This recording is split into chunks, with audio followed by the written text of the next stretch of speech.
here we go. It's time. Welcome aboard. This paraliminal that we're exploring today is the You Deserve It paraliminal with Lisa Nichols. Lisa is a brilliant author, a brilliant coach and speaker. She is an exceptionally talented entrepreneur and a fabulous storyteller. And one of the key ideas that she attributes to the success that she's enjoyed in her life is the concept of giving yourself a second chance. Being able, whenever you are on the path to create what it is that you desire, if you don't reach it, you get to keep going. It's the idea that if you haven't gotten there yet, it doesn't disqualify you from being able to get there. And what happens very often in the mind when we have experiences that indicate that we've failed, that we've taken missteps, that we've fallen off the path to our goals, that we've blown it. Time to give up. We should let it go. And many people at that point become cynical because the dream that was in their heart essentially is lost.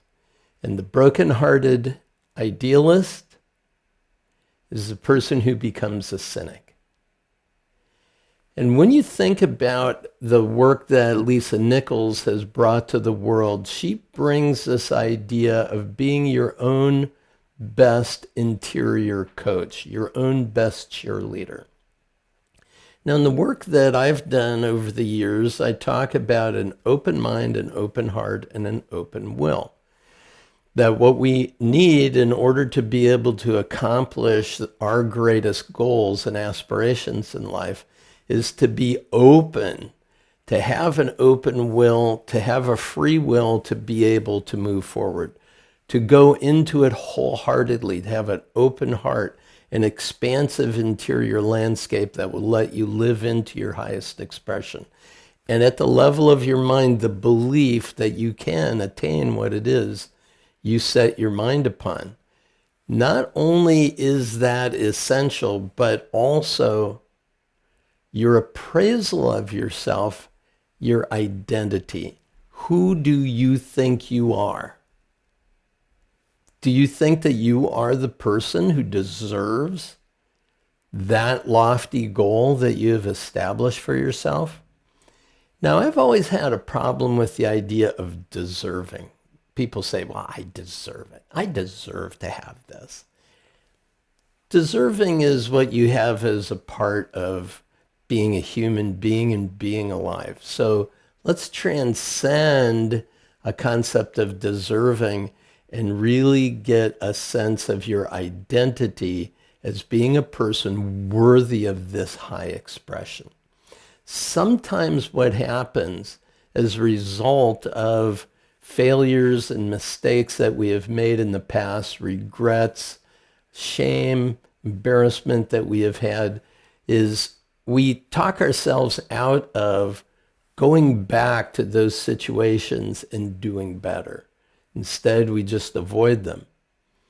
And so our identity becomes one of, yeah, that's not me. Yeah, I can't do that. Example, maybe you had a bad experience doing art in school and somebody laughed at a picture that you drew.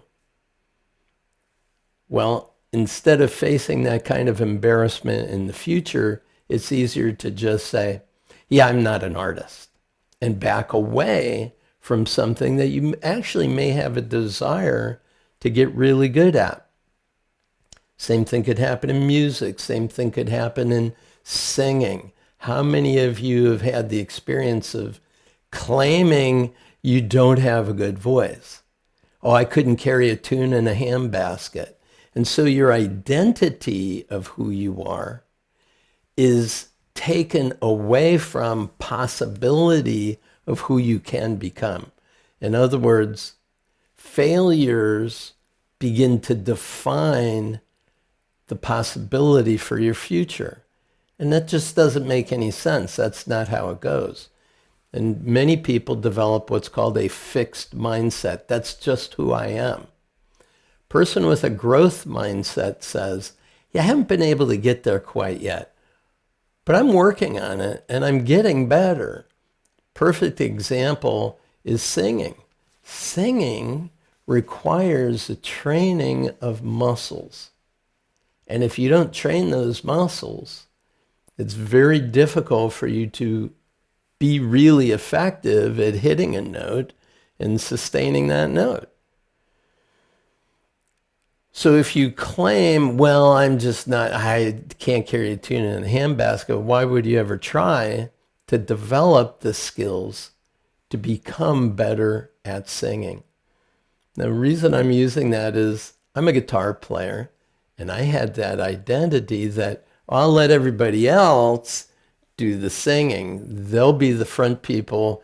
I had women, I had men in the bands that I was a part of, and they were always the singers. I might do an occasional backup vocal, but basically no. And when I no longer was playing in bands, I was just doing it for my own pleasure. I got something called a vocalizer, which is a pitch corrector. It allowed me to sing and have it sound really good to my own ear. I could kick a little button and I could do 2 or 3 part harmony to my own singing, which is really cool. It has this effect, this digital effect, and it helps to correct my voice pitch if it isn't quite exactly spot on. Well, that gave me so much confidence that I began singing much more. And as a result, I was able to do 45-minute presentations to groups that I was hosting, and I absolutely adored it. I overcame all of those negative self-identity, I'm not worthy, I can't do this. And so there are cases in which you have to first say, yes, I'm deserving. Yes, I am worthy. And then you can do the work to go pursue the dream that's important to you. Now, sometimes there is a dream so big that your identity, no matter how you conceive it, can't possibly bring you to imagine the success that you would hope for. And in this case, there's the ability to transcend your own personal identity and bring a spiritual identity in. In other words, it's not you, but it's the spirit in you that moves you forward. Now, in the other paraliminal that I did with Lisa Nichols, we talk about the interior coach. The coach is a part of you that is supportive, that is always working on your behalf to have the best expression, the highest expression of you come forward. That's who a coach is. Most of us have an inner critic and haven't really quite gotten to that place where our interior landscape is one that's a cheerleader, a supporter. It helps us get up if we've fallen. It doesn't shame us. It actually is there supporting us each step of the way. That's an important interior place to get to. That is a landscape of love and support, and that's what's going to help move you forward. If that coach can only get you so far, it's really good to recognize who you really are. Who you are as a spiritual being in this human experience is a next level concept. So there is a higher intelligence. There is that spiritual presence and power that you are. And to rely on that, knowing that the deeper purpose that's written on your heart and mind is what this life is about. And so when you have a lofty goal and you know it's not going to be because you as an ego or as a personality is going to get there, but this greater presence and power has got your back and is supporting you each step of the way, to have this highest expression of your life's purpose during your lifetime. And that spiritual identity helps lift you up over any blocks or barriers that you may have. And so consider this.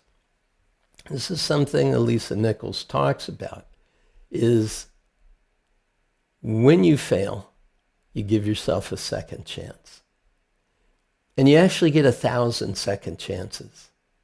So if you fail 999 times, on the 1,000th try, you get another 1,000 second chances. So you always have an opportunity to continue your journey to what matters most to you. You deserve it. And paraliminal technology is there to help you gain access to that deep, inner, relentless knowing that you are fully resourced to realize your highest good in this lifetime. Enjoy the paraliminal. And you know, if you don't have this one, listen to any paraliminal with these thoughts in mind. Enjoy a spectacular day. Peace and blessings.